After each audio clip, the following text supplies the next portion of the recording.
So a new season is changing more or less everything for Warhammer 40k. Now the dust is settling, which armies are looking best and which are looking worst.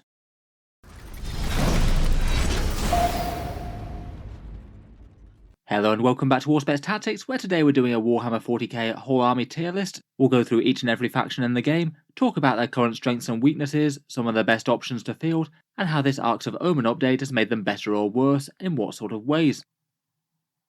As we've been talking about over the past week or so on the channel, the update has brought a massive shake-up to the Warhammer 40k rules.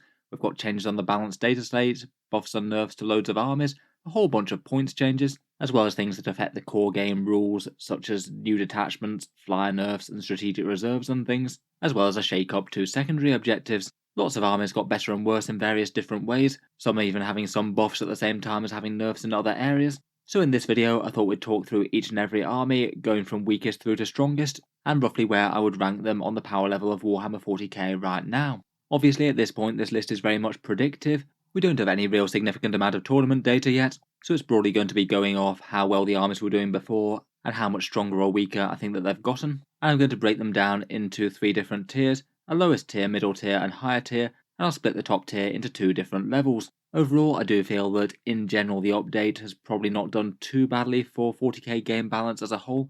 I feel like the vast majority of the armies are kind of rated mid-tier at the moment. Some of them have better or worse internal balance, but I feel like the vast majority of factions in the game should be able to threaten top spots at tournaments, and at least have 1 or 2 stronger builds. In terms of things breaking the power curve for good or bad, I feel like maybe the things at the top of the meta are a little bit more standout than they were before. But perhaps the things that are weaker right now maybe aren't in quite as bad a shape as, say, Admech and Space Marines were before the update.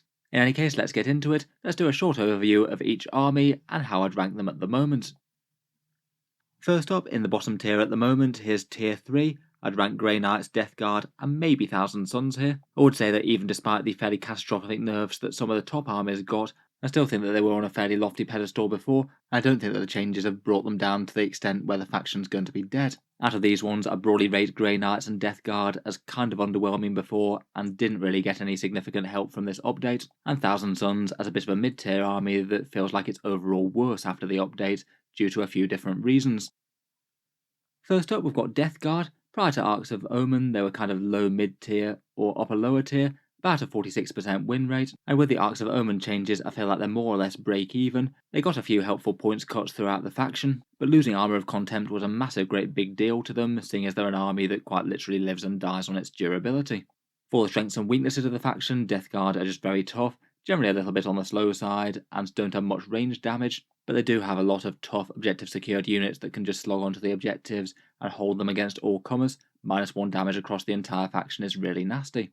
As for standout units, Plague Marines, Terminators and Poxwalkers are all pretty solid on the battle line. I'd probably say the Plague Marines might be the most standout out of those 3 at the moment. They went down to 19 points, which I think compensates them quite nicely for losing Armour of Contempt. The Demon Engines may be a bit more balanced, with the Plague Burst Crawler staying the same, but the Bloat Drone and the Blight Hauler going down, and they do have some nice choices like Spread the Sickness, quite an easy to do secondary, and some good support characters. Otherwise, for Arks of Omen, I feel like they might quite like the new detachment slot they've got, as perhaps a way just to absolutely double down on the Death Guard horde if they really want to. You could spam an awful lot of Plague Marines and Poxwalkers if you did so maximally, and I can't help but think that an army like that would be pretty hard to dislodge from objectives, even with all the crazy damage dealing going around in 9th. It's just a shame that at the same time as you've been able to spam loads of Poxwalkers, they've also taken away the Terminus S Strike Force from illegal match play supplements. That made them so much better with regenerating Poxwalkers and having them move a bit quicker. Overall, I definitely don't think that Death Guard are dead as a faction, but I can't help but think that the points changes have generally just compensated them for losing Armour of Contempt on the whole, and they weren't exactly sweeping the meta before. Perhaps in a kind of similar boat are Grey Knights, maybe a little bit worse than the Death Guard prior to Arks of Omen, a fairly low win rate of around about 44%, one of the weaker factions in the game. After the Arks of Omen changes, I would broadly rate them as having got slightly worse actually, despite some points adjustments. Again, I feel like it's a case of them having taken Armour of Contempt away and only given them buffs that kind of compensate some units for them, but not even all of them. As an army, Grey Knights are the psychic army that does a bit of everything. Very elite with a bunch of mortal wounds, close-range Stormbolter shooting, and some quality melee. They've got a nice Psychic Ritual secondary, teleportation tricks, and Tides of the Warp for a little bit more toughness at range with the Tide of Shadows. Perhaps the biggest downside is they're really quite elite and just not really all that tough for the cost. Even before losing Armour of Contempt, they'll feel very glass hammer now, I feel.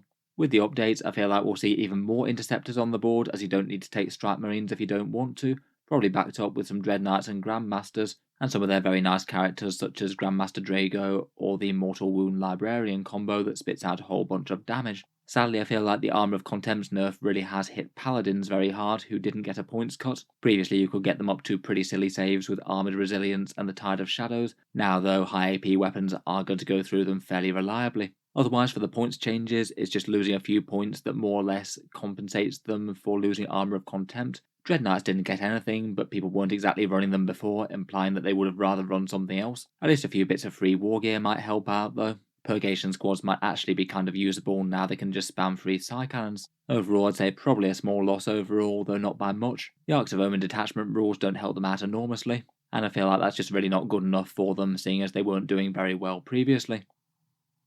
Finally, I've chosen to rank the Thousand Suns down here, but compared with the Grey Knights and the Death Guard, I'd say that they're doing a bit better. Probably on the upper end of this tier, I could have been persuaded to put them in tier 2. Prior to Arks of Omen, I would have rated them kind of mid-tier, win rate around about 49%, though the Arks of Omen changes I think have made them solidly weaker overall, and even before that, they were sort of being carried by Demon Flamers, which have now suddenly got a lot worse. Thousand Suns are well known for their massive psychic phase like the Grey Knights. They can hoover out a whole bunch of mind bullets, plus some nice buffs, and casting them reliably with cannibalistic rituals, and the Cult of Duplicity teleporting them round the board. Maybe similar to Death Guard, they're maybe just a little bit low on the damage output, and slow on the mobility front, at least when they're not casting psychic powers on themselves. For standout units, the vast majority of armies tend to build around a very solid core of Scarab Occult and Rubik Marines, fairly tough with all is dust, and they have objectives secured, backed up by some Sorcerers and Infernal Masters, and maybe a few mutated Spawn. After the Arks of Omen changes though, I feel like things really haven't been too kind for them. Losing Armour of Contempt is quite a big deal both for the Rubrics and the Scarabs. They could get very durable against a lot of attacks with their All is Dust rule,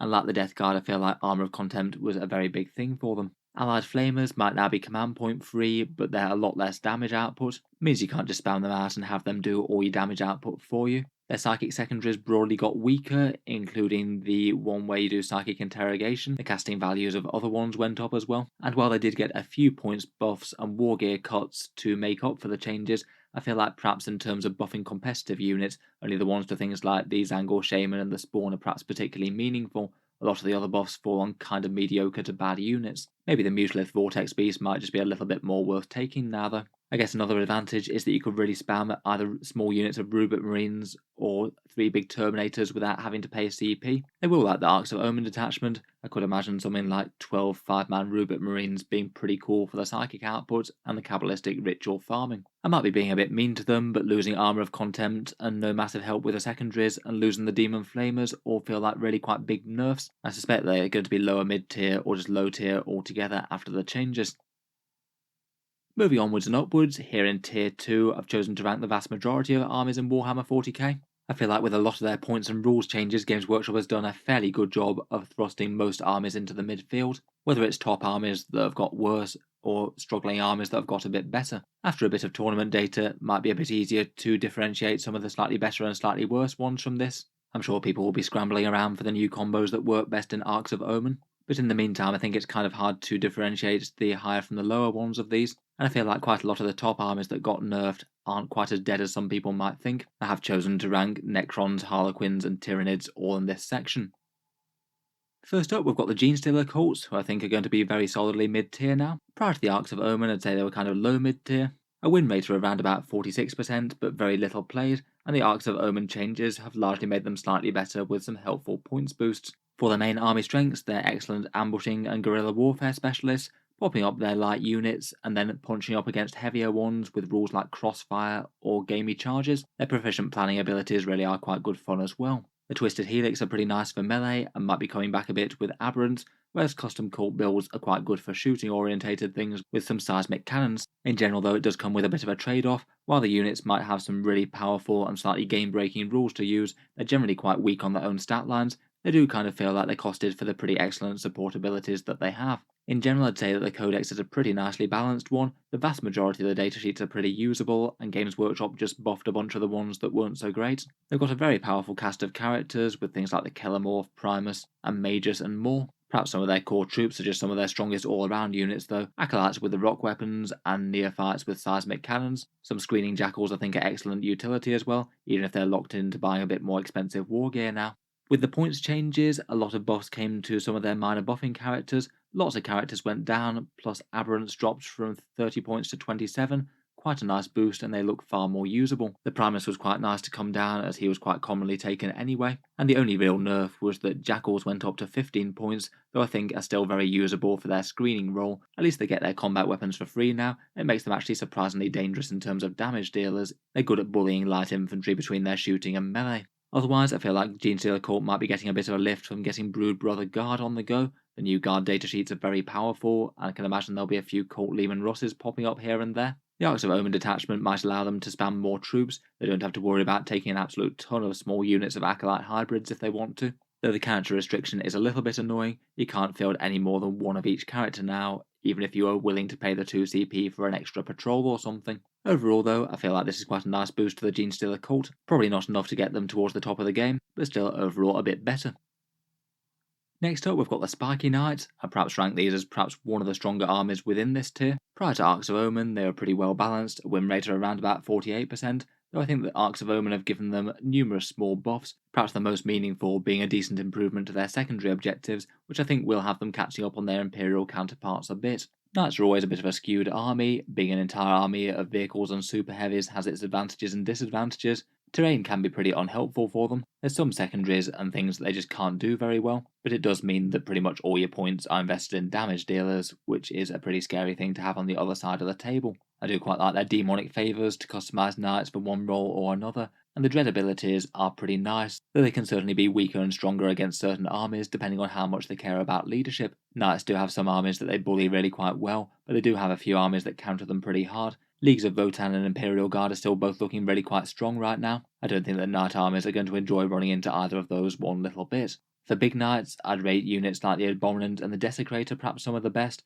and the War Dogs really are great value. I'd be tempted to either go Herpetrax for the extra wound and the big Iconoclast melee, or Vextrix for the rerolls on each knight, that one being particularly nice on War Dog Thermal Spears. Overall for Arks of Omen, I think in general the Chaos Knights have got a bit better. Their secondary objectives are pretty decently improved compared with before, and the Arks of Omen detachment changes are pretty handy. You've now got 6 super heavy slots to play with, plus potentially an allied Dreadblade, and the changes to Strategic Reserve are really quite handy. It means that you can even hide something like a big knight off the board if you really need to, if you think that they're just going to get alpha striked if they start on the board. Probably the biggest downside to Chaos Knights in this new thing are that Abaddon and allied Demons are both entirely gone for Chaos Knights for some reason. Abaddon I can sort of see, even if he is a bit of a Chaos Supreme Commander. Kind of a shame that they can't rustle up some Demons though for a bit of help with objective scoring and support and stuff. Overall though, a fairly mid-tier army and looking pretty decently improved. Better secondaries will help them a lot. Moving on, we've got the Machine God forces of the Adeptus Mechanicus, which prior to Arks of Omen were doing about as weak as any army in the game, a win rate of around about 37%, and doing kind of terribly in tournaments. Games Workshop really has given them a bit of a lift with this though, very decent improvements indeed in Arks of Omen. They're undeniably going to be stronger, but the question is perhaps how much. In terms of the army's strengths and weaknesses, I'd say perhaps their main thing is that they've got absolutely tons of stacking buffs that you can just layer on certain units, but it does mean that the army's got quite a lot of moving parts, and you need to coordinate things like doctriners, canticles, and various characters and stratagems, and if things fall apart a bit or you misposition certain units, then it can be quite punishing. Arguably that got even harder to manage with things like the doctriners with the Skitarii veteran cohorts loss as well. That Army of Renown was pretty much the best way to play them. In terms of strong units, Iron Striders and Skitarii troops I think will be absolute staples still, some of the best firepower in the codex and really good receivers of those buffs. After the points changes, I feel like Sindonian Dragoons are going to get played quite a lot. They're ridiculously cheap now for that Taser Lance profile. Cataphren Servitors look great with Khorne their heavy weapons, and a whole load of other units in the codex got lifts such as Electro Priests and their heavy support. On top of points cuts and the Cataphrons gaining core, their secondary objectives also got way better as well. And plus you won't be spending any command points on things like strategic reserves or multiple detachments now. You can just plough those all into pre-game upgrades as Admech would like to, and it means that other things are options now, like more flexible detachment slots, strategic reserve, and allied Freeblade Knights. The loss of the Drukhari veteran cohort and the Metallica supplement will sting a bit, but I think in general AdMech are looking a lot better. I'd certainly say that they're looking at least mid-tier, potentially even stronger than this. I think it's just maybe a little bit hard to say at this point. The Codex has a whole ton of options. It's going to be interesting to see what people decide is the new hot thing that they're going to run big. Next up, we've got the Orks. Previously, I would have rated them low mid-tier, a win rate of around about 47%, and I think Arks of Omen should stand them in pretty good stead. They've got some small improvements, plus the loss of Armour of Contempt and a whole bunch of other armies is really going to help out a lot of their basic units, particularly boys with choppers.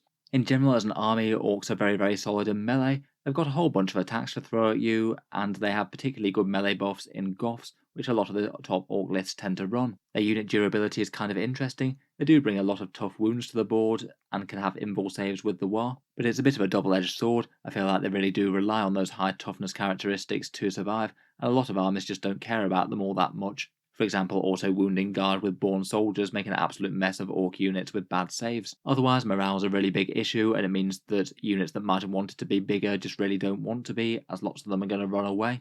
And perhaps just in general, quite a lot of their codex I'd rank as kind of underwhelming but not unusable. It does mean a lot of top lists tend to gravitate towards the same few things. Speaking of which, in the HQ section, people tend to be fairly hot on tooled up war bosses with things like Brutal but Cunning and the Killer Claw, Ghazghkull Thraka himself, and maybe weird boys for a bit of jumping units around the board. For battle line damage dealers, boys in battle wagons or beast snaggers in kill rigs are both nice, squig hogs are very powerful, commandos and storm boys are both ways that you can get boys into combat a bit better, and Gretchen can be there to hold down the objectives and get the good bits. As mentioned, I feel like the Arks of Omen changes have broadly been fairly kind to the boys. It's a bit easier to spam decent boys on Gretchen, and you can take multiple bosses per one detachment, which is always helpful, though one will be competing with Ghazghkull Thraka now. Armour of Contempt going will help out a bit, and their secondaries have been solidly improved as well. Both Green Tide and Get the Good Bits getting just that bit easier to achieve. It hasn't all been positive. The fly changes really won't help out their planes that much. Things like the Wasbomb Blasterjet delivering punishing alpha strikes turn 1 are going to be a thing of the past. And they did lose a couple of supplements with Blood Axes and Speed War, perhaps even more focusing at top builds to go Goths. Otherwise, they did get a small flurry of points cuts to some of their lesser played things. I'd say maybe the best pick out of that was Killer Cans dropping down to just 30 points base. They look very usable now. A bunch of other things got a little bit more tempting, like Knobs and Flash Kits as well. Overall, I still don't feel like they're probably going to be one of the top armies in the game, but looking a lot more mid-tier as opposed to low mid-tier in my opinion. Moving on from Fighty Xenos to Shooty Xenos, we have the Tau. Prior to the Arks of Omen updates, they were doing really quite well, 51% win rate and lots of event wins, maybe a surprising amount for their win ratio, perhaps implying that they're an army that does a lot better in the hands of skilled players compared with most. They are perhaps kind of hard to judge the balance between sitting back and shooting the enemy to death compared with taking those midfield objectives and what you need to risk and when. In general, the Tau's whole thing is mobile ranged firepower with some really quite good buffs going on. They can move quite quickly with Montcar or get some big damage boost with Kauyon. Tau Sept and Farsight Enclaves are both pretty interesting ways to play the faction, and they've got some nice supporting rules with things like Marker Lights and drones with the Saviour Protocol stratagem. As for weaknesses, in general they very rarely want to be in combat, and they don't have a lot of units that are really out and out tough that they want to put on midfield objectives and things, and be subjected to enemy firepower or frontline assaults. For standout units, Crisis Battlesuits supported by Commanders and Ethereals I think are still going to be a staple despite the points nerfs, and otherwise some big guns are pretty nice to bring along, things like Riptides and Hammerheads in particular. Perhaps a few cheap screening Kroot Hounds as very nice expendable small units that you can take in the fast attack slot. In general though, the Arks of Omen changes were pretty much a square nerf to the Tau, though perhaps not insurmountable. The flyer changes basically hurt the Sunshark Bomber a whole load, and that was a unit that was being run in just about every competitive Tau list. It won't be able to drop any bombs until turn 3 earliest now, and I feel like that kind of takes it out of contention. On top of that, a bunch of good units got small points nerfs. Tau Commanders, Crisis Suits and Ethereals all went up a bit, and weirdly Kroot went up too, which I think the only change that's going to bring is that just no one brings any troops anymore. Not now, you don't necessarily need them for Arks of Omen, and people just spam all the other slots. At least you can take 2 commanders for 1 command point now. That maybe helps out Tau Sept more than the Farsight Enclaves though. Overall, it's some pretty square nerfs to some of the best units that the faction had. I'd say Kroot and the Sunshark aren't going to get taken quite as much anymore, but I feel like they're still going to do fine and aren't one of the weaker armies in the game. Next up, we have got the Space Dwarves of the Leagues of Votann. Before the update, they were doing very well, around about a 55% win rate, and overall I'd say the Arks of Omen changes have made them a bit worse. They have kind of gained an advantage in their own way of now basically being the only army that's got Armour of Contempt, meaning that if people take loads and loads of AP-1 weapons again, then it's going to be good news for them broadly. For their main strengths and weaknesses, I'd say by far the biggest strength is just ridiculous enormous damage dealing with the judgment tokens and the stratagems that interact with it. Potentially auto-wounding on 4s to hit is pretty insane, though now I think that quite a lot of their armies are costed with that in mind, as opposed to being borderline broken damage output as they were when they dropped. On top of that, they've got multiple usable leagues. Great Aetherian and Ymir perhaps are the most standout, but Arani Surtur and Cronus for melee both seem okay. For weaknesses, in general a lot of their units do tend to be a little bit on the slow side, not being able to advance and shoot without many assault weapons. In general the range of their guns tends to be pretty short, and in terms of durability they might be tough against some things, but are very weak against mortal wounds which they don't have much defense against. The Arks of Omen changes broadly just brought a few points nerfs for the faction. Most of the HQs went up, the troops went up by 1 point, and the Land Fortress and Berserks both went up by small amounts. It was compensated a little bit before by the Brockier Thunder King getting a touch cheaper. They now look a little bit more competitive with the rest of the choices. I was perhaps surprised to see that the bikes didn't attract any sort of points nerf whatsoever. I feel like the vast majority of Votann armies are probably going to be building around the fast attack section of the Arks of Omen now, taking 3 big units of bikes, and basically having them function as your objective secured troops and pretty meaty damage dealers as well if you get the judgment tokens off. Otherwise, I think despite the points nerfs, Berserks and Sagittars are still fine, as is the Land Fortress and the characters. A lot of lists do still seem to include the Einhir Hearthguard as well, despite their very high points cost. They do just fill good roles within the Codex, teleporting around and dousing out a bunch of mortal wounds with their Vulcanites. Overall, I feel like despite these small points nerfs on top of the previous ones, they're still in a pretty good place. Not sure if they're quite breaking into the top tier anymore though. I'd probably rank them towards upper mid tier as opposed to outright one of the strongest. Next up we've got the Necrons. Before Arks of Omen they were doing well as well, around about a 53% win rate, lots and lots of tournaments won, and interestingly in Arks of Omen I feel like they've got a bit of a side grade. Their godly objective securing abilities have gone down a little bit, but beyond that they've got some pretty meaningful points drops to a whole bunch of different units, particularly things like the Necron Warriors, Monoliths and Tomb Blades all looking really quite interesting now. Despite nerfs to their objectives securing, I would still say that it's probably one of the strengths of the faction to be honest. For their secondaries they did lose that quite good one for killing things with nobles, plus the Purge the Vermin one got a bit worse, but the midfield objective taking one still seemed pretty doable. And if you want, you can still have whole army objectives secured with the Nihilak dynasty, which is by no means bad. Very few armies in the game get entire army objectives secured, and that's still a massive threat on the primaries. Beyond that, they can still be pretty tough with their reanimation tricks. Big blocks of warriors for 220 points seem pretty nice when they've got a Chronomancer and Resurrection Orb support, though for the most part I wouldn't rate the faction's damage dealing abilities as perhaps some of the best in the game, though certain things can get very dangerous if they get an effective range. Broadly speaking, I'd say the vast majority of the Necron Codex is fairly usable right now. Destroyers of most flavours are pretty good, Wraiths are quite nice for fast moving and the potential to be Obsec, Technomancer and Chronomancer are pretty nice, and so is the Silent King as a centrepiece. And as mentioned, I feel like we'll be seeing more Tomb Blades, Warriors and Monoliths in particular after they all got decent points cuts. Otherwise, for the Arks of Omen changes, the other big change was they can't take Eternal Conquerors with a second dynasty tradition now, so you're going to be taking Nihilak over that instead. Still not the end of the world. I do feel like a few people might flex out a bit to Novok or Mefrit if they feel like those give them more. Overall though, with the points changes, I feel like Necrons are still in an okay place. Definitely not bad on objectives, and they've gained a fair bit more raw power to their army from the points changes.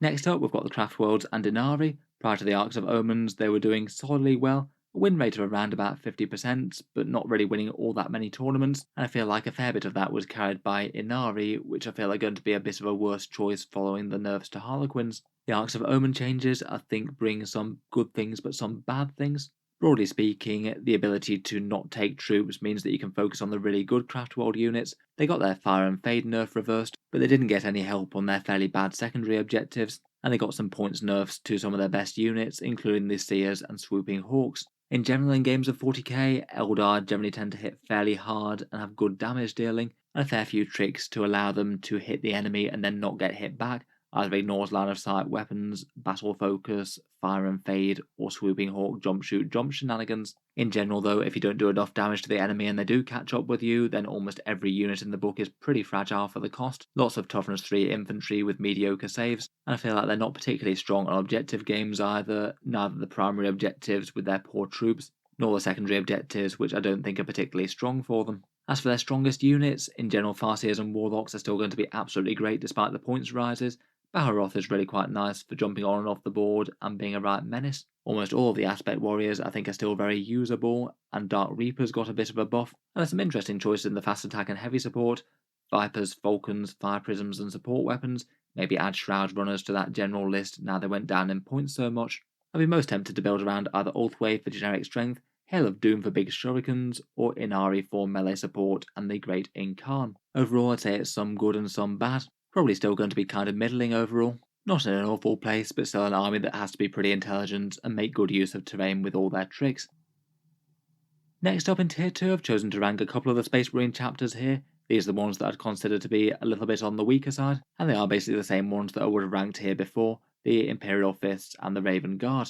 Space Marines I have chosen to rank in a few different places on the list. I do feel like it varies a fair bit depending on the chapter. Prior to Arks of Omen, Codex Space Marine chapters in particular were doing very, very badly indeed, around about a 37% win rate, and it was certainly usually sub 30 for the poor Imperial Fists. The Arks of Omen changes do give them a pretty massive power boost though. They can be in Devastator Doctrine all game if they want to, or the Tactical Doctrine from turn 2 onwards. They get sticky objectives on their troops, and a pretty staggering amount of points drops and free gear across the whole of the codex to try and bring them up to speed. Some of that is going to be a bit of a side grade against losing Armour of Contempt, which does make a bunch of their units less tough, but they still have some durable options like the now discounted Thunderhammer and Storm Shield Terminators. I've chosen to rank Imperial Fists and Raven Guard here despite both of them getting massively better. I feel like they're going to be competing very solidly against the mid-tier armies, but I'd still say that the other chapters tend to bring more than them. With the Imperial Fists, I feel like they might gain a bit from the loss of Army of Contempt as well. A bunch of their bolter weapons often tended to be AP-1 and a bit rubbish against Armour of Contempt armies. And of course being able to stay in Devastator Doctrine all game long is going to be very nice for them.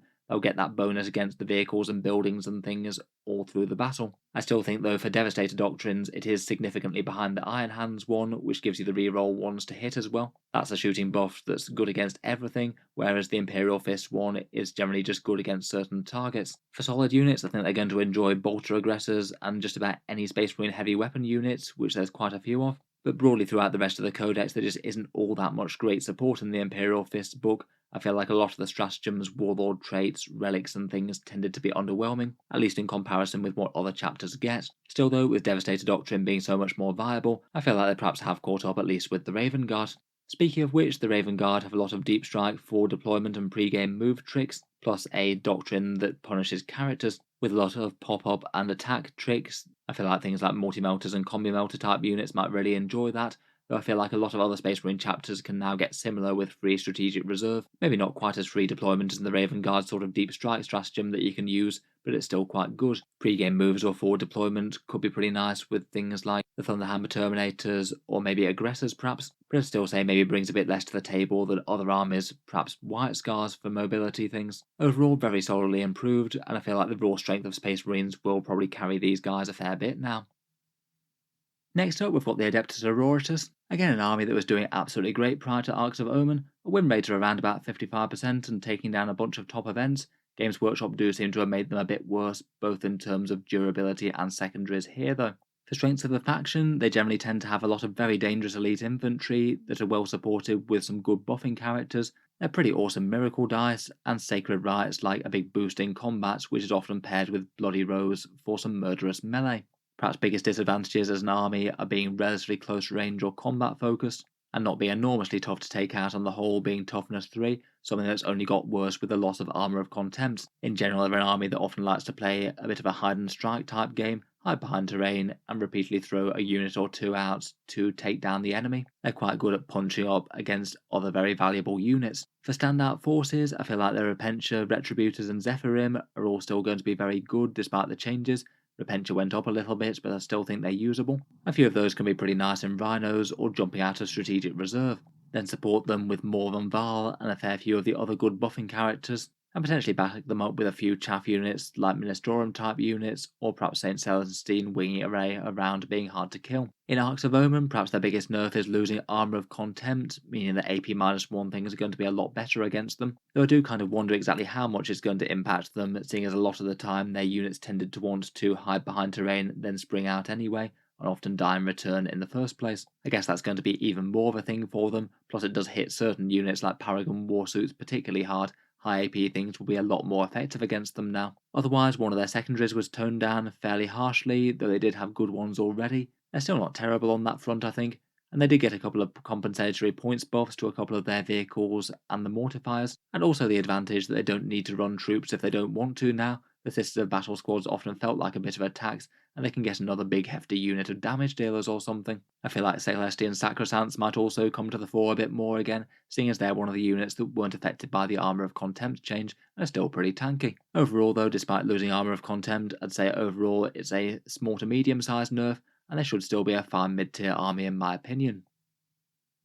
Next up we've got the Harlequins, who prior to the Arks of Omen changes was perhaps one of the strongest armies in the entire game. Since their codex dropped, they've been kind of dominating a bit, maintaining a strong win rate of around about 58%, despite Games Workshop giving them multiple nerfs along the way. Arks of Omen broadly boiled down to one pretty enormous nerf for them, for their invul saves across the board getting worse, making them a bit more of an army that's actually just fairly fragile now and really needs to make good use of its mobility, as opposed to being quite tough even when exposed.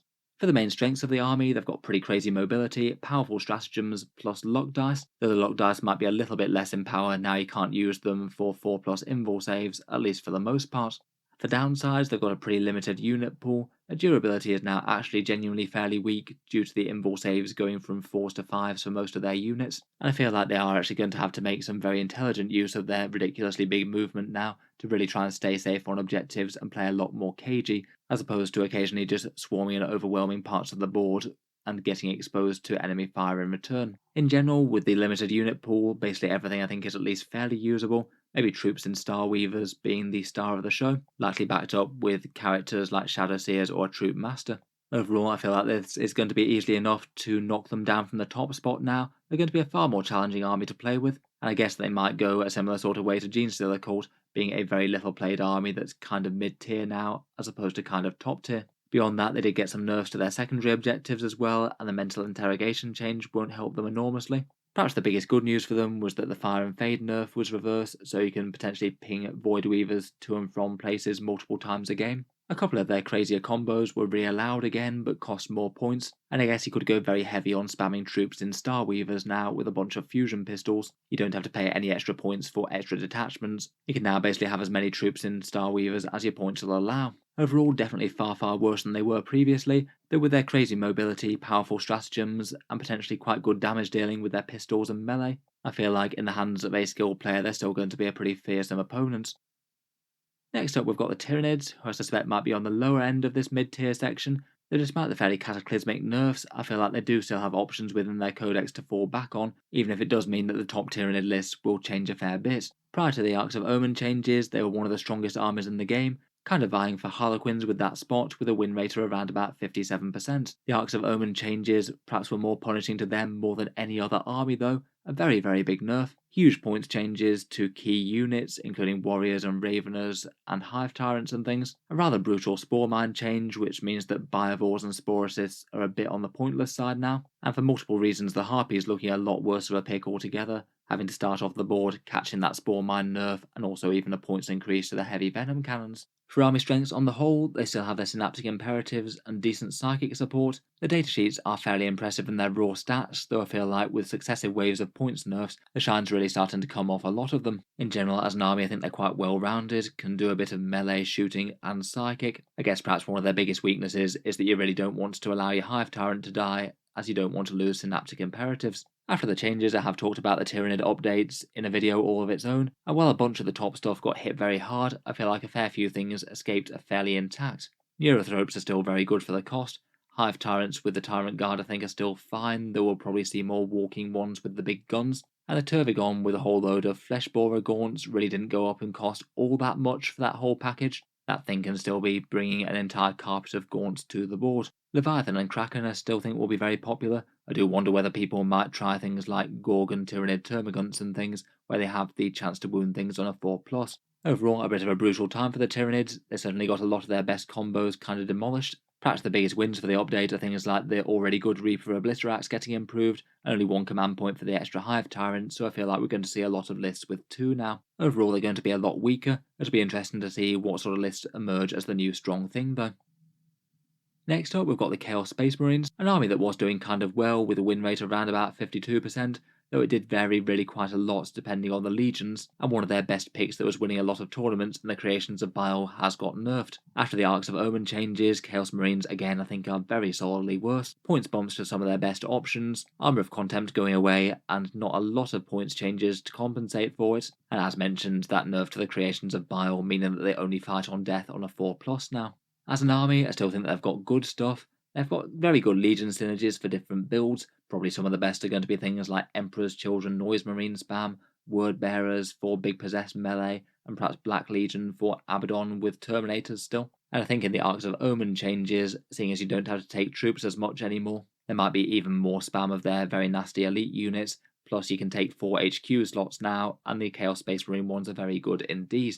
For the most standout units, I feel like the Demon Prince with Golax and the Lord Discordant with Flames of Spite are some of the scariest melee threats they can bring. The Master of Possession is just a god tier buffing character, and the Dark Apostle with Illusory Supplication is pretty awesome for big Terminator blocks or Chosen. Terminators did go up in points a little bit, up to 36, though I think they're still usable if you're running the big combo.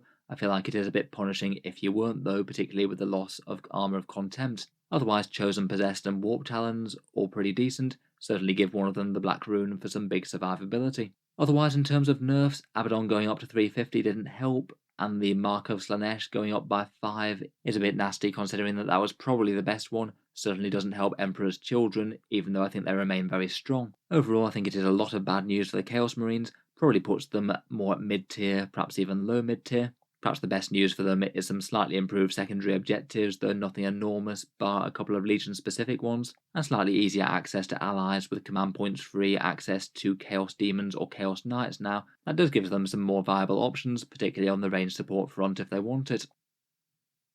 Next up, we've got the Drukhari. Again, an army that I suspect is now getting towards the lower end of mid-tier. They were kind of middling before at around about a 47% win rates, though really not played a lot by people. I feel like the Arks of Omen changes though have broadly been slightly negative to them, a few minor points tweaks, but perhaps the most annoying thing is their flexible patrol detachment now appears to be completely gone. You seem to have to run a real spaced raid in the Arks of Omen detachment barring any FAQ updates.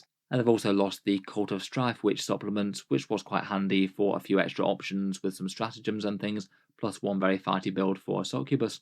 For strengths and weaknesses, they generally have pretty awesome mobility with power from pain, giving you some very long advances and charges, good internal codex balance on the whole, with the majority of datasheets at least being usable. And even though you're now locked to real space raid apparently, you can tailor each of the sections of your army to slightly different roles if you want to. I'd say that down from their heyday at the start of 9th edition, a lot of their units are a lot more okay but not standout in terms of cost and value right now. Perhaps some of their best things being things like Drazar plus Incubi, melee Succubus builds, the Raiders delivering their units in general, plus Grotesques I think are pretty efficient. For the points changes they got a small nerf to Rax and Homunculi, and small buffs to the Beastmaster, Witches, and some Forge World units. Kind of a shame for the Rax, as they were probably one of the more efficient units in the Codex. Kind of nice enough for Witches. I suspect that they'll see a bit of a resurgence, particularly with Armour of Contempt going and their AP-1 blades. Overall though, perhaps with the detachment changes, I do feel it's probably not the best news for the Drukhari. They felt to me like they were in a fairly similar sort of place to Genestealer Cult, a lesser played army that was kind of mid-tier but not great, whereas the Genestealer Cult got some nice buffs where these guys didn't. Lastly, in our big tour of mid-tier armies within Warhammer 40k, here we have the Chaos Demons, who are probably ranked towards the higher side of the mid-tier. Chaos Demons are in a bit of a funny place at the moment, as previously in the Nephilim season they were doing very well, a win rate of around about 55% or even a bit more, though this seemed to be very, very heavily carried by their excellent Flamer datasheet, which almost every single list seemed to spam a decent amount of, as they were just all-round anti-everything nightmares. The Arks of Omen changes I feel are really quite interesting for them. Their Flamers are decently worse, but a lot of other datasheets in the book got better. Overall, I'd still say it amounts to perhaps a small tone down on the power front, but much better for internal codex balance. Chaos Demons really do function very differently to a lot of other armies. They've got their unrendable demon saves that are better at range than they are in melee. They do a bit of frightening leadership shenanigans, have some fun deep strike rules for a lot of ways to jump out for close range charges, including Warp Locus, plus the Warp Store ability to give them -1s to hit in early games, plus a few other nasty tricks.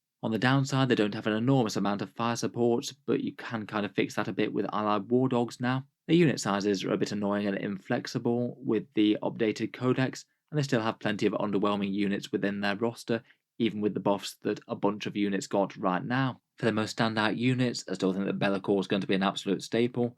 Bloodthirsters and the Lord of Change are both very efficient with certain builds, and the Tzeentch Heralds have some excellent witchfires to deploy, and I don't think they'll be going anywhere either. Perhaps out of the foot troops, I still think that Bloodletters are going to be very tempting, perhaps one of the best things to have charging out a deep strike, and Beasts of Nurgle and Fleshhounds from the updated points cost units I think are particularly interesting looking. Beasts of Nurgle have that fairly nightmarish regeneration, and Fleshhounds are just looking all around efficient at the moment at 15 points per model. The big change to the Flamers was that they don't auto-hit anymore, meaning that you've cut their damage by around about a third, and it also has knock-on implications for Overwatch and advancing. Despite this change, I still wouldn't rate them as a bad unit, to be honest. They're still going to be remarkably tanky at long range and can deliver that damage pretty easily, even if it's not as spectacular anymore, and it does have some good buffs available. I think that 4 HQ slots within the Arks of Omen detachment will help them out a bit, plus they can ally in some War Dogs for some fire support if you want some Brigands or Executioners to help out. Loads of other units got points cuts as well, Plague Bearers and Plague Drones, Great Unclean Ones, and Horrors and things.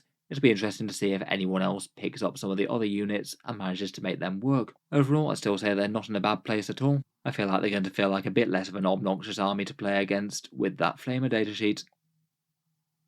Moving on, we're getting to some of the armies that I'd rank as some of the strongest in the game right now. I chose to split Tier 1 armies into a lower and higher tier, and out of these very strong 40k armies, I've chosen to rank Imperial Knights, Adeptus Custodes, and the majority of Space Marine chapters here in the lower section of Tier 1. I feel like these guys have done very well out of the updates, and are going to be some solid threats to contend with going forward.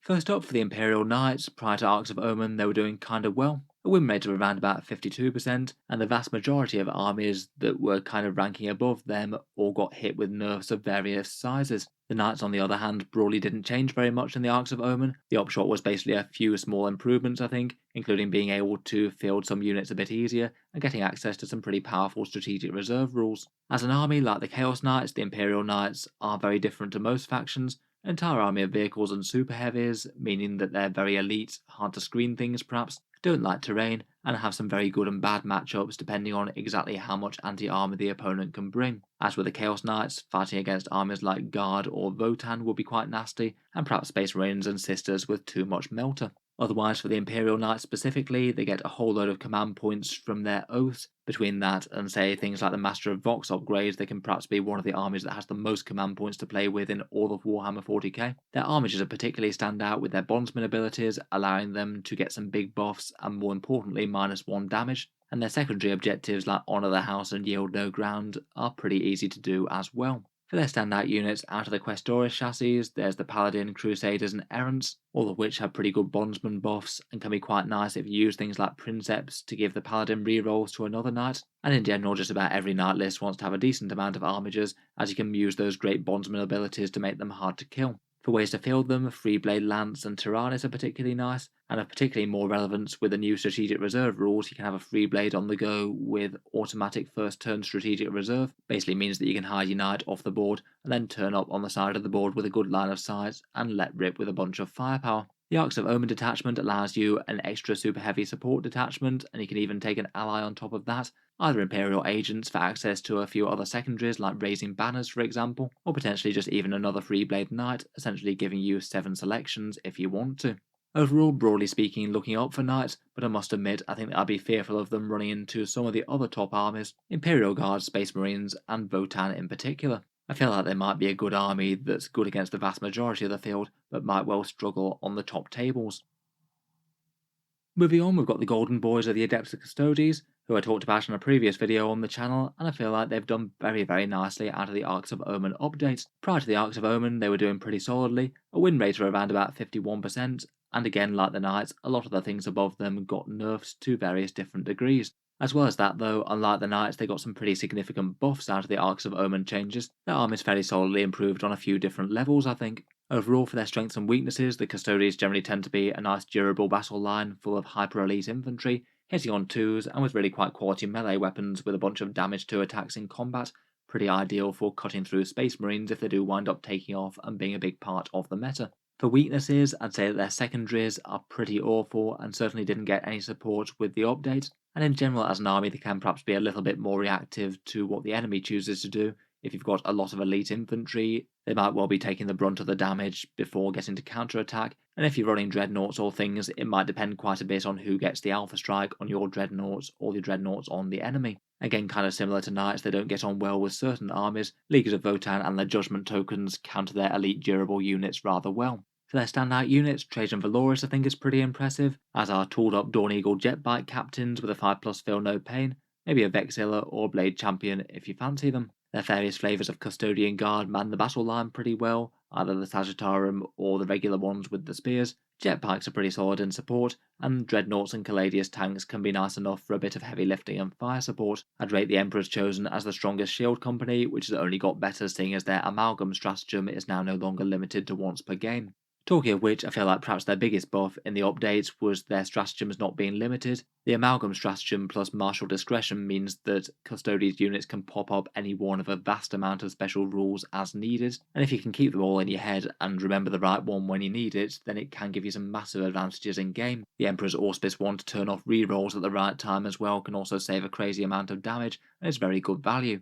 The other big change was objectives secured for Wardens, Alarus, and Venatari. Previously, I would have considered those to be slightly weaker Custodes units compared with the rest, but gaining objectives secured, I feel like they're right back in the equation again, particularly as you don't need to necessarily fill out battalions for troops or anything these days. Definitely feels like it adds a bit more internal balance to the Custodes, and I feel like objectives secured on single model Alarus units is particularly interesting. Otherwise, broadly good news, a slightly cheaper Sisters of Silence if you need some cheap objective campers that can double up as psychic defense in the matchups that you need it. Armor of Contempt going away will make them less jealous and also mean all that auric weapon firepower will be a lot more efficient against Space Marines and the like. Space Marines do tend to be a good matchup for the Custodes on the whole, and allied armigers could add some interesting fire support. I feel like a few lists might be tempted to switch out Caladius tanks for some Helverins and things. They also provide generalist fast firepower while also being objective secured.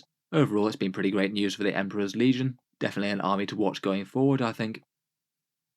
Finally, for the lower end of Tier 1, I've chosen to rank the majority of Space Marine chapters here, though I have saved a couple for the highest tier, which I think are going to be particularly standout. As mentioned before, I think Space Marines are just going to have a whole ton of raw strength now, with a ridiculous amount of free war gear, and a whole ton of powerful melter shots coming in from the army. There's lots of units that are just very, very efficient, like the Thunderhammer Terminators, Plasma Inceptors, Devastators and Stern Guard. The chapters that are ranked here I think do a little bit better than the Raven Guard and the Imperial Fist, and all bring something very interesting to the table. Ultramarines and Salamanders can both stay in their preferred doctrine for the entire rest of the game and not get forced to move on to Assault if they don't want to. And I feel like Ultramarine Scions of Guilliman will work pretty nicely with a bunch of the heavy support choices that have got a bit better, say for example Eradicators with heavy melter rifles which are now free. Invictors went down decently as well, and Ultramarines get on well with them, being able to redeploy them, plus they've got a reroll 1 stratagem for Plasma Inceptors as well, and some generically strong characters like Tigurius.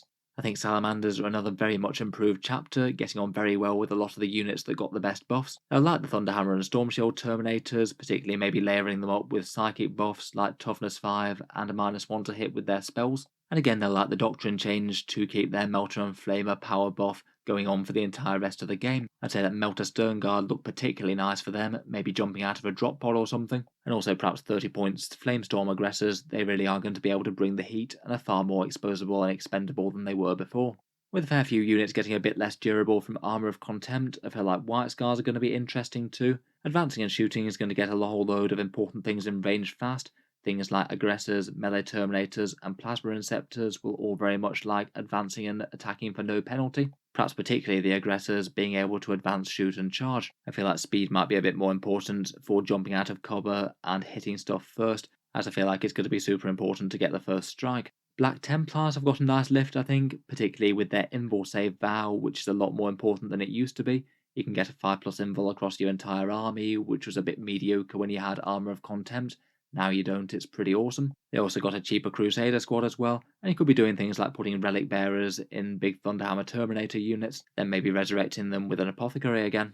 Deathwatch are going to have a whole load of combos to unpack, with all the discounted units going into their kill teams in the troop section. They'll really like the new sticky objective rules, which means that their troops can basically take a point and then move on to fight the enemy again, without having just to sit around and hold it. Otherwise, the Dominus Aegis is looking very nice as an improved bit of war gear relic. Their kill teams have got a bunch of free stuff handed out, though admittedly I feel like they do have their advantages and drawbacks. They can't really use the new doctrine system the same way as the rest of them due to their combat tactics, so a bit of a trade-off there.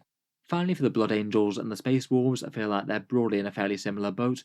A lot of their units got points cuts. The Blood Angels got some free war gear like some Inferno pistols, and I feel like in general both of them can still bring a massive amount of melee that they always could, but also might be a bit more tempted to add in some of the very nasty Space Marine firepower units once more. Blood Angels in particular get on fairly well with Plasma Inceptors, as they can drop down and get a +1 to hit for a stratagem. Space Wolves perhaps for things that might take a -1 to hit penalty, things like Devastators with heavy weapons, or perhaps heavy Eradicators moving and shooting and getting to ignore the penalty for a CP.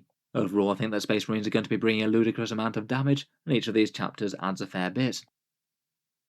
Finally, for the armies that would rate the absolute pinnacle of Warhammer 40k at the moment, I've chosen to rank the Astra Militarum and the top Space Marine chapters here, both of which I think are going to be pretty formidable to overcome. First up, while we're on the subject of Space Marines, I think we'll stick with them and talk about the last two. I've chosen to rank top Iron Hands and Dark Angels, both for kind of different reasons, but I feel like they perhaps gain the most out of any of the chapters here, and are both looking kind of terrifying to fight. For Iron Hands, I think things are perhaps fairly obvious. They were easily one of the chapters that were having the most success in the Nephilim season, with win rates around about 45%, more sort of lower mid-tier than bottom tier, and they're easily the best winners out of the Devastator Doctrine change. They can just sit in Devastator Doctrine all game long, get extra AP, get free re-rolls to hit of 1, and also move and shoot their infantry with no heavy weapons penalty. Excellent for a whole bunch of units, including things like Eliminators, Heavy Eradicators, Devastators, and plenty more. These guys are just going to be spitting out an enormous amount of damage all game long, probably going to have a lot of units that are jumping in and out of terrain and getting the first strike on things, perhaps with a few more tanky things to back them up, and maybe still a little bit of melee. You can very well easily go Iron Hands and take successors with, say, the +1 to hit and exploding 6s to hit in combat. That can give you a chapter that's both phenomenally shooty with their doctrine all game long, and also very, very nice in combat as well, with two powerful melee buffs happening at the same time. Iron Hands with all their support options also pretty much easily the best chapter for making use of any synergies with big vehicles as well. I feel like the Gladiator tanks have got to the point where they're really quite efficient in terms of cost. A Reaper for 150 points with a whole load of shots with extra AP all game long looks great, and they could well be a chapter that makes great use of the Astrius as well. Again, getting the Devastator Doctrine and even the Iron Hands chapter tactic now all game is pretty awesome. Overall, if you want to play shooting Space Marines, then Iron Hands do seem like the way to go. It'll be interesting to see which of the many discounted toys that Iron Hands players decide to pick up the most. Finally, for our tour through the Space Marines, we come to the Dark Angels. Again, since their supplement book came out, they've generally been one of the chapters that has had the most success. They've got a lot of very good support options, including some great psychic powers for fighting last and big melee rerolls and things, and the Warlord traits and relics and stratagems section of the book are pretty solid as well. Dark Angel's Deathwing always seems to have been a Space Marine build that's been coming and going pretty strong throughout the whole edition, and I feel like we're probably due a resurgence for that now, seeing as Thunderhammer Storm Shield Terminators dropped down to 33 points per model. Because they've got Storm Shields, they're basically sidestepped any nerfs of Armour of Contempt, and if you wanted as a Dark Angels player, I feel like you could probably field just armies of almost nothing but Thunderhammer and Storm Shield Terminators and do very solidly well. They get a 2+ save with a +1 to it from the Storm Shield, they get a 4+ invul, they can have objective secured if you want it, either with Rites of War or in their Deathwing detachment if they choose to field an entire army of Inner Circle, and there's a fair bit of solid character support, including the banner that makes them -1 damage, Ravenwing Apothecaries for resurrecting them, and Ezekiel for those excellent psychic powers. The Deathwing datasheet can even throw Cyclone missile launchers into the squad as well, so it's not like you even have to give up all shooting to have these ridiculously tanky Terminators on the board. Even beyond that though, or if you just wanted those crazy Terminators as just one part of your army, the Dark Angels do have some other standout options. As mentioned, Plasma Inceptors are looking truly devastating, and Dark Angels have a stratagem where for 2 CP you can make them 3 damage when they overcharge, or 2 damage when they don't. You can either save yourself some Plasma Inceptor casualties, or have them just blasting away 3 wound infantry crazily off the table with a ridiculous amount of plasma shots. If you were fighting, say, some enemy Deathwing Terminators, you could be having a squad of 6 Plasma Inceptors just hoover them away with 36 damage 3 shots. Even with Transhuman and Storm Shields, that's going to get felt hard. Then it's also great news for the Ravenwing, of course. Their 5+ invul becomes far more relevant without Armour of Contempt. A lot of their best fast attack choices went down a bit, such as the attack bikes dropping down to 50 with their multi-melters, and they get to stay in Devastator Doctrine again all game if they want to, getting some faster movement and buffs to all their heavy weapons like their Talon Master ones. The planes definitely feel a bit more lackluster having to start off the board, but for the stuff that starts on the board, again it's a really big improvement. Overall, the Dark Angels do seem pretty crazy. I've no doubt we'll have some very silly lists of a crazy amount of Terminators stomping their way to victory every so often, but their other choices look great as well.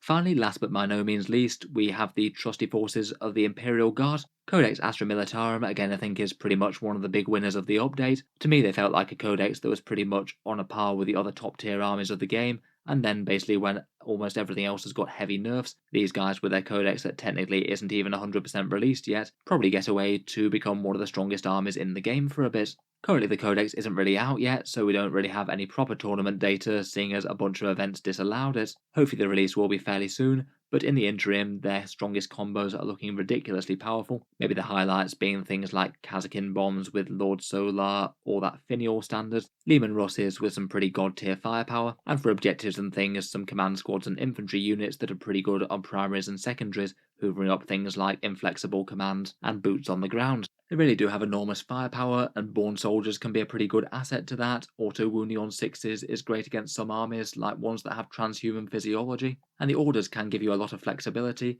getting bonuses capturing objectives, movement or damage dealing, basically whatever you need. For weaknesses of the army, they generally kind of dislike melee besides just a few key units, and I feel like they are a force where the right weapon profiles will chew through their tanks and infantry pretty efficiently. The Lehman Russes aren't quite as indomitable as they once were, having lost Armour of Contempt. I also feel like we're not going to see quite as much artillery on the table following their loss of the exemption to the barrage nerf, even though we did know that that was kind of coming from Games Workshop's previous hints. Overall, I would say that Guard have been looking very, very strong since their book dropped, and besides the balanced data slate changes that we knew were going away, in Arks of Omen they've generally got even stronger. Perhaps the biggest surprise buff was to that Finial standard, which as well as ignoring modifiers, feel no pain and damage caps, now appears to have gained the ability to ignore -1 damage rules as well. It sucks to be Death Guard against that, I suppose. Only affects core units, but with Sentinels and some Kazakin, plus maybe a few infantry units, that's still quite enough to be going on with. Then for some reason their secondary objectives got buffed even better.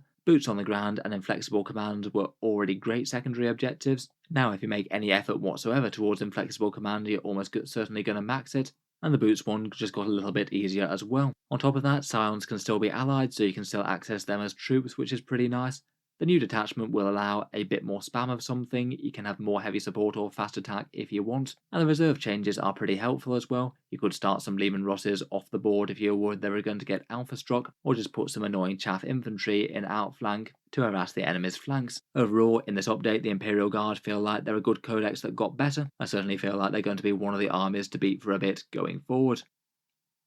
So anyway, it'll be interesting to see how all that theory pans out in practice. We'll definitely have to revisit a tier list sometime in a few months' time and see how armies are actually doing in terms of tournament performance when the updates actually take into effect and people have a chance to adjust their lists. Here's just an overall rough summary of my thoughts at the moment. Tier 1 with armies like Iron Hands, Dark Angels and Astra Militarum, the vast majority of other Space Marine chapters, Imperial Knights and Custodes. Tier 2 broadly most of the factions in Warhammer 40k, perhaps some more standout ones being Leaguers of Votann, Knights and Demons, and I guess maybe struggling a bit more than before Tyranids and Drukhari.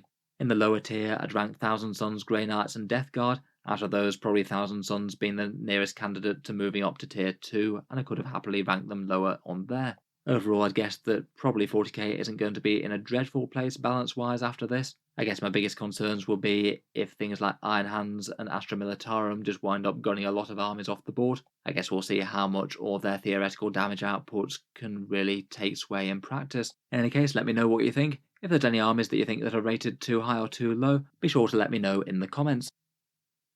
If you've enjoyed the video, then feel free to subscribe to Auspex Tactics, or I'll certainly keep the regular 40k videos coming. I do tend to post new ones just about every day. If you'd like to see something else on a related theme, then I'll leave a link to my Space Marine review video down in the video description. That's the one where we go through the updates for the Space Marines, both rules and points, and talk about the units that got better or worse.